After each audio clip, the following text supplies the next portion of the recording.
এই দেশে জুমার দিনে জিলাপি না পাইলে ওইটা নিয়ে মানুষের মাথা গরম হয়, কিন্তু ধর্ষণের বিরুদ্ধে কোনো মাথা ব্যথা নাই।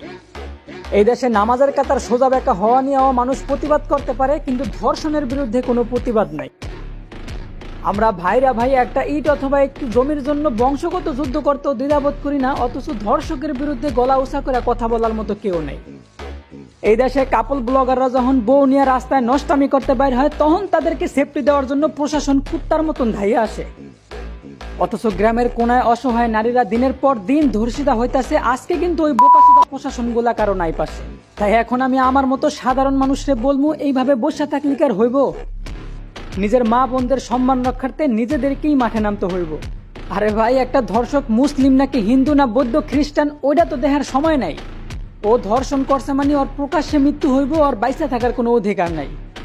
আর এই যে বোকাচোদা প্রশাসনের একটা কথা বলতে চাই, নিজের নেতার নামে একটা কথা বললে তখন তোমাদের বুলেটের গুলি একটা মানুষের বুকে চালাইতে দ্বিধাবোধ করো নাই। অথচ দিনের পর দিন তোমার আমার নিরীহ মা বোনরা ধর্ষিত হয়ে মৃত্যুবরণ করতেছে, এখন আর তোমাকে পিস্তলে বুলেট নাই।